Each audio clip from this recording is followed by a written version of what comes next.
नमस्कार दोस्तों। आज के इस वीडियो लेक्चर में हम बीएनएसएस यानी भारतीय नागरिक सुरक्षा संहिता के सेक्शन 11 से लेकर सेक्शन 15 तक डिटेल में समझने वाले हैं। ये sections mainly special magistrates, executive magistrates और कोर्ट्स की पावर्स के बारे में हैं। सिंपल शब्दों में बोलूं तो ये बताते हैं कि कौन से मैजिस्ट्रेट को कौन सी पावर मिलती है, उनका रोल क्या होता है और उनकी अपॉइंटमेंट कैसे होती है। हम इसको एकदम इजी हिंदी प्लस थोड़ा सा इंग्लिश के मिक्स में समझेंगे विद एग्जाम्पल्स, और साथ में विजुअल्स भी रहेंगे जो आपको क्लियर पिक्चर देंगे। तो चलिए बिना टाइम वेस्ट किए स्टार्ट करते हैं और सबसे पहले देखते हैं BNSS section 11 special judicial magistrates. आज हम बीएनएसएस सेक्शन 11 को समझने वाले हैं। सेक्शन 11 ये कहता है कि हाई कोर्ट अगर सेंट्रल गवर्नमेंट या स्टेट गवर्नमेंट रिक्वेस्ट करे तो किसी भी ऐसे व्यक्ति को जो गवर्नमेंट में पोस्ट होल्ड करता है या पहले करता था, कुछ जुडिशियल पावर्स दे सकती है। ये पावर्स वही होती हैं जो नॉर्मली एक जुडिशियल मजिस्ट्रेट फर्स्ट या सेकंड क्लास के पास होती हैं। लेकिन एक इंपॉर्टेंट कंडीशन है, हाई कोर्ट सिर्फ उन्हीं लोगों को ये पावर देगी जिनके पास लीगल अफेयर्स की क्वालिफिकेशन या एक्सपीरियंस होगा।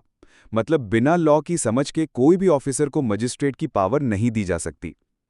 ऐसे मजिस्ट्रेट्स को हम कहते हैं स्पेशल जुडिशियल मजिस्ट्रेट्स, और इनका टेन्योर होता है मैक्सिमम 1 साल एक टाइम पर। मतलब 1 साल के लिए अपॉइंटमेंट होती है और ज़रूरत हो तो फिर से एक्सटेंड भी किया जा सकता है। एग्जाम्पल, मान लीजिए एक डिस्ट्रिक्ट में बहुत सारे छोटे छोटे क्रिमिनल केसेस पेंडिंग हैं। नॉर्मल मजिस्ट्रेट्स के पास वर्कलोड ज़्यादा है, तो स्टेट गवर्नमेंट हाईकोर्ट से रिक्वेस्ट करती है कि एक एक्सपीरियंस रिटायर्ड गवर्नमेंट ऑफिसर को स्पेशल जुडिशियल मजिस्ट्रेट बनाया जाए। फिर वो ऑफिसर लिमिटेड समय के लिए उन केसेस को हैंडल कर सकता है। तो दोस्तों, सेक्शन 11 बेसिकली एक टेम्पररी अरेंजमेंट है जिसमें हाई कोर्ट कुछ क्वालिफाइड लोगों को जुडिशियल मजिस्ट्रेट के पावर्स देकर उनसे केसेस डिस्पोज करवाती है। ये जुडिशरी के वर्कलोड को कम करने के लिए एक इंपॉर्टेंट प्रोविजन है। दोस्तों, अब हम बीएनएसएस सेक्शन 12 देखते हैं। ये सेक्शन मेनली जुरिस्डिक्शन और लोकल लिमिट्स के बारे में बात करता है जो मैजिस्ट्रेट्स के लिए फिक्स किए जाते हैं। Subsection 1, chief judicial magistrate high court के कंट्रोल में रहते हुए डिसाइड करता है कि एक मैजिस्ट्रेट, चाहे वो सेक्शन 9 का हो या सेक्शन 11 का स्पेशल जुडिशियल मैजिस्ट्रेट, अपने पावर्स कहाँ यूज करेगा। मतलब उनका area of work CJM fix करता है। स्पेशल जुडिशियल मैजिस्ट्रेट अपना कोर्ट अपने लोकल एरिया के अंदर कहीं भी बैठा सकता है। सबसेक्शन 2, अगर सीजेएम ने स्पेसिफिकली कुछ अलग डिफाइन नहीं किया है तो हर मैजिस्ट्रेट की पावर पूरे डिस्ट्रिक्ट में होती है। सबसेक्शन 3, कभी-कभी ऐसा होता है कि एक मैजिस्ट्रेट का जुरिस्डिक्शन अपने डिस्ट्रिक्ट के बाहर तक एक्सटेंड होता है। उस सिचुएशन में जब बीएनएसएस में लिखा होता है कोर्ट ऑफ सेशन या चीफ जुडिशियल मैजिस्ट्रेट, तो उसका मतलब होगा वही कोर्ट जो उस नए एरिया में जुरिस्डिक्शन रखता है। सिंपल शब्दों में, जहां जहां मैजिस्ट्रेट की जुरिस्डिक्शन जाती है वहां की सेशंस कोर्ट और सीजेएम को माना जाएगा। रेफरेंस के लिए एग्जाम्पल, मान लीजिए एक मैजिस्ट्रेट राजकोट डिस्ट्रिक्ट में है लेकिन उसको नियर बाय एरिया जामनगर तक का जुरिस्डिक्शन दिया गया है। अब अगर उस एरिया में सेशंस कोर्ट या सीजेएम का रेफरेंस आता है तो वो जामनगर के सेशंस कोर्ट और सीजेएम को माना जाएगा। तो सेक्शन 12 बेसिकली ये क्लियर करता है कि मैजिस्ट्रेट्स का एरिया ऑफ वर्क कैसे डिसाइड होगा और उनकी पावर कितनी दूर तक चलेगी। दोस्तों, चलिए अब बीएनएसएस सेक्शन 13 देखते हैं।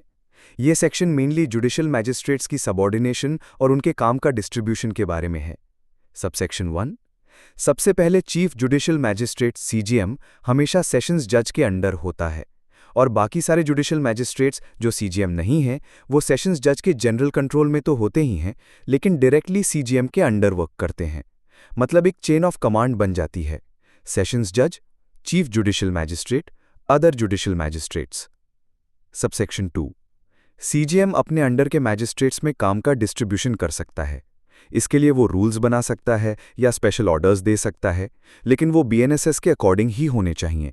एग्जाम्पल, मान लीजिए एक डिस्ट्रिक्ट में 5 जुडिशियल मैजिस्ट्रेट्स हैं। सेशंस जज के कंट्रोल में सबसे पहले सीजीएम होगा, फिर सीजीएम डिसाइड करेगा कि कौन सा केस किस मैजिस्ट्रेट के पास जाएगा, जैसे एक को ट्रैफिक केसेस, एक को थेफ्ट केसेस, एक को फैमिली मैटर्स। इस तरह से काम प्रॉपरली डिवाइड हो जाता है। तो सेक्शन 13 बेसिकली ये क्लियर करता है कि मैजिस्ट्रेट्स की अथॉरिटी एक हायरार्की में काम करती है और काम का डिस्ट्रीब्यूशन सीजीएम के कंट्रोल में होता है। दोस्तों, अब बात करते हैं बीएनएसएस सेक्शन 14 की, जो एग्जीक्यूटिव मजिस्ट्रेट्स और डिस्ट्रिक्ट मजिस्ट्रेट के बारे में है। तो सबसेक्शन 1 कहता है कि हर डिस्ट्रिक्ट में स्टेट गवर्नमेंट जितने चाहे एग्जीक्यूटिव मजिस्ट्रेट्स अपॉइंट कर सकती है, और इनमें से किसी एक को बनाया जाता है डिस्ट्रिक्ट मजिस्ट्रेट यानी कि डीएम। सबसेक्शन 2 बताता है कि स्टेट गवर्नमेंट किसी एग्जीक्यूटिव मजिस्ट्रेट को एडिशनल डिस्ट्रिक्ट मजिस्ट्रेट यानी कि एडीएम बना सकती है, और एडीएम को वही पावर्स दी जाती हैं जो डीएम के पास होती हैं, लेकिन जितनी पावर स्टेट गवर्नमेंट चाहे उतनी ही। सबसेक्शन 3 कहता है कि अगर डीएम का पोस्ट खाली हो जाता है ट्रांसफर, रिटायरमेंट या डेथ की वजह से, तो जो भी ऑफिसर टेम्परेरीली डिस्ट्रिक्ट का इंचार्ज बनता है वो तब तक डीएम के सारे पावर्स और ड्यूटीज एक्सरसाइज करेगा जब तक स्टेट गवर्नमेंट का ऑर्डर ना आ जाए। सबसेक्शन 4 कहता है कि स्टेट गवर्नमेंट किसी एग्जीक्यूटिव मजिस्ट्रेट को एक सब डिवीजन का चार्ज दे सकती है।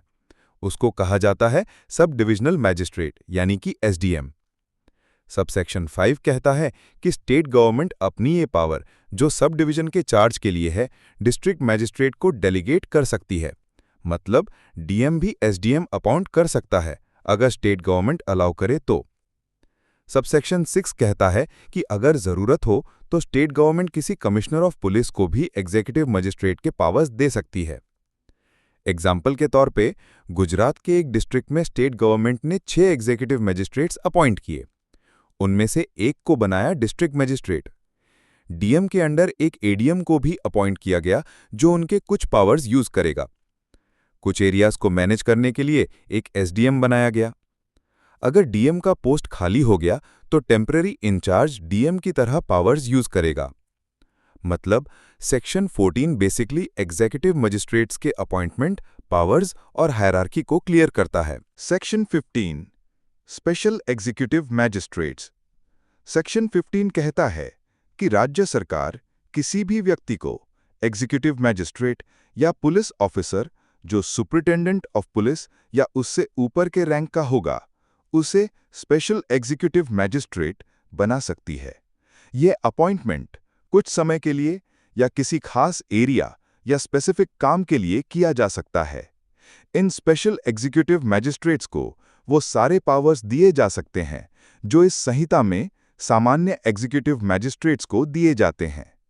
आसान भाषा में समझें, मान लीजिए किसी इलाके में लॉ एंड ऑर्डर प्रॉब्लम बहुत ज़्यादा है, या कोई स्पेशल फेस्टिवल या प्रोटेस्ट या इमरजेंसी सिचुएशन आने वाली है, तब स्टेट गवर्नमेंट किसी एसपी या किसी और ऑफिसर को स्पेशल एग्जीक्यूटिव मैजिस्ट्रेट बनाकर वहां पावर्स दे सकती है, यानी टेम्पररी पावर्स देना ताकि सिचुएशन कंट्रोल हो सके। एग्जाम्पल, सपोज एक शहर में अचानक कम्युनल टेंशन बढ़ गया। नॉर्मल मैजिस्ट्रेट्स के पास इतना समय या रिसोर्सेज नहीं है। स्टेट गवर्नमेंट ने वहां के एसपी को स्पेशल एग्जीक्यूटिव मैजिस्ट्रेट बनाकर पावर्स दे दिए ताकि वो लॉ एंड ऑर्डर संभाल सके, कर्फ्यू लगा सके या प्रिवेंटिव एक्शन ले सके। अगर आपको ये वीडियो पसंद आया हो तो लाइक ज़रूर करें, कानून की बातें और लोगों तक पहुंचाने के लिए शेयर करें, और हमारे चैनल संविधान एंड न्याय को सब्सक्राइब करना मत भूलें ताकि कानून अब सबके लिए आसान बन सके।